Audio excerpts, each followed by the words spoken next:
that you hard, right? But they like to talk a lot. I better be quiet when I pull up and shake the parking lot. What's up, ROCKstars, and welcome back to the channel. It's your boy, Small Block P-Rock, and this is P-Rock's Garage.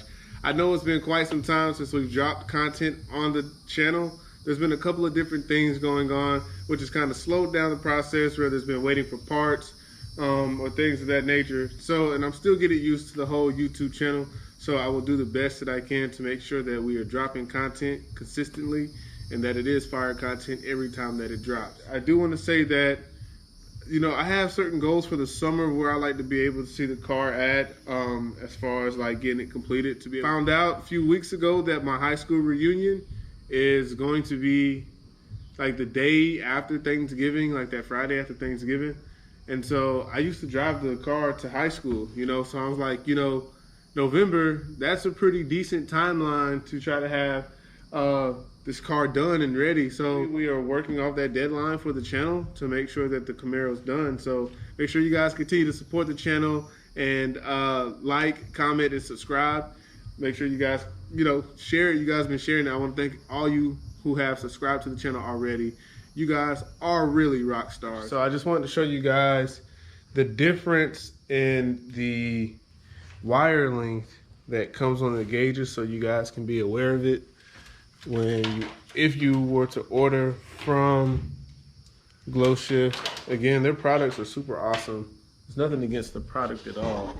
The wires that they sent me weren't long enough for me, so I just want to show you guys the difference in the wire length.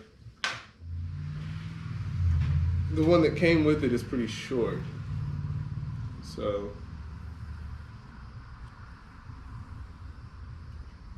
you guys get the difference.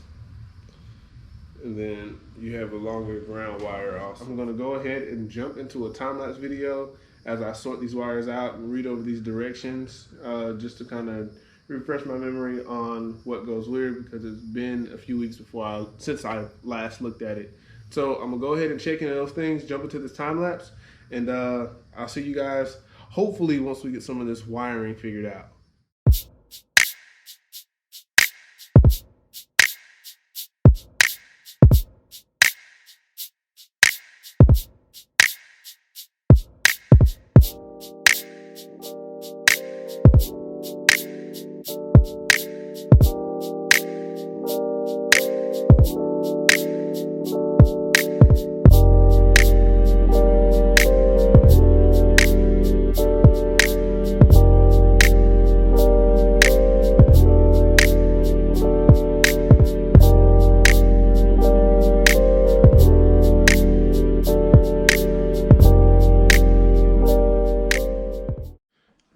So far, we have the green wire ran through the firewall.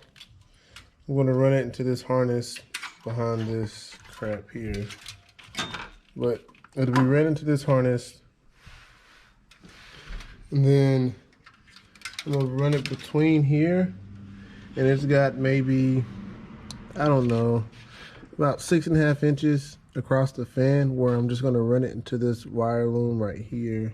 I don't know if you guys can see that. So I'll just run it across into this loom, and right here at the bend it'll split up and it'll go into this white wire right here going into the radiator.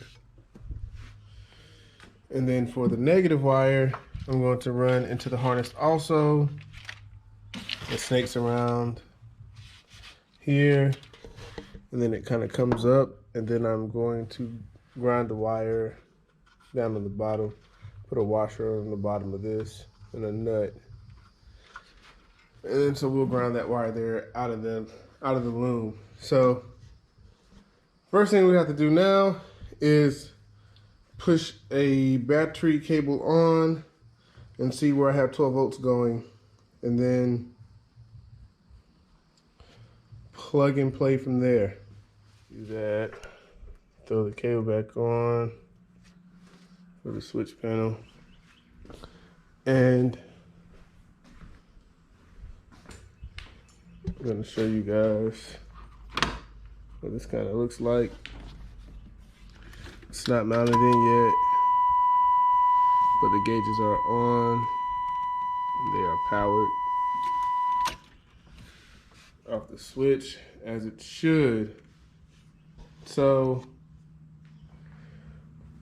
when we get the next plug for the oil sending unit, it has two different plugs in the rear, which is different than the oil temperature switch.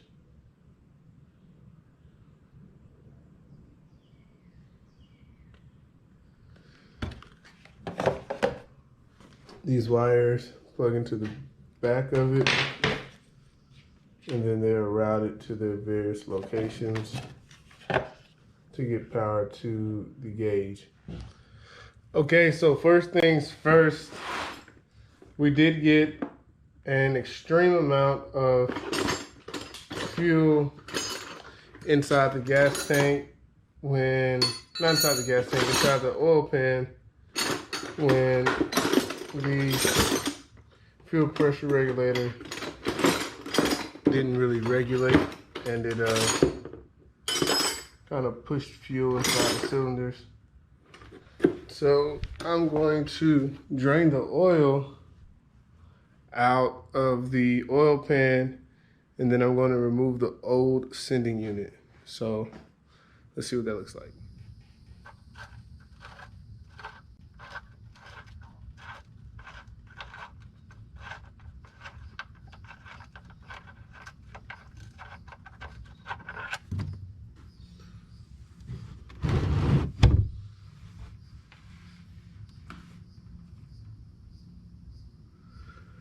Get that oil out of there.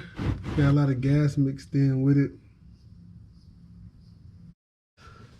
The next order of business is trying to get the old oil sending unit out.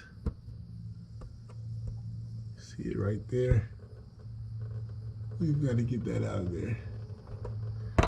So let's work on getting that out next. All right, so we got all the bolts on the header loose. So I'm just gonna pull the header off.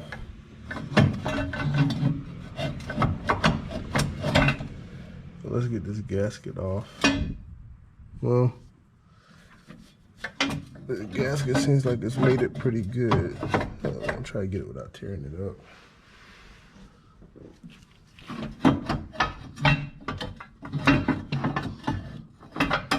This header out with both hands.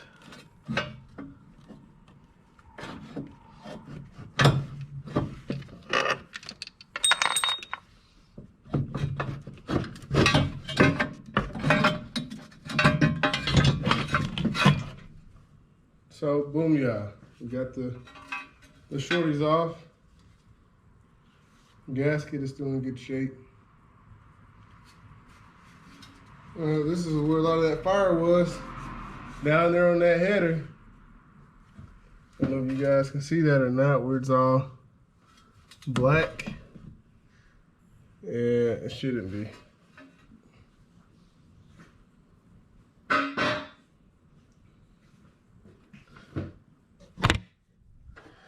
Alright, so now that we've got the header off, look at all this soot on the side of the motor. I might try to clean that while I got it. Well, now that we've got the header out of the way, we got a better shot to the oil sending unit here and get it changed out. Just to give a quick recap of where we are and what all we got done today, and leading up into today, we got the MSD wiring, the digital 6AL with the built-in rev limiter, as well as the MSD blaster coil. We started getting the wires ran for that. We are also doing a rough draft run of the wiring for our gauges, making sure we get power. So that's going to do it for today's video. Again, we got the MSD started to being wired. We got the MSD coil blaster Just waiting for the two screws to wire in the MSD. We started wiring in the gauges.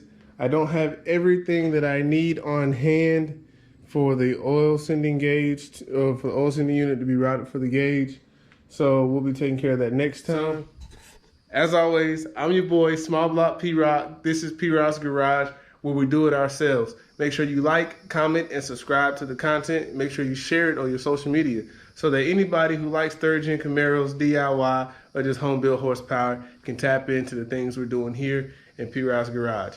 Remember, we're trying to get the car finished for my 10th year anniversary for high school. I used to drive this car back in high school. I want to get it finished, road ready, painted, all the bells and whistles done by November. I think that's a reasonable deadline, and I think that we can meet it. So make sure you guys continue to tune in and support the channel.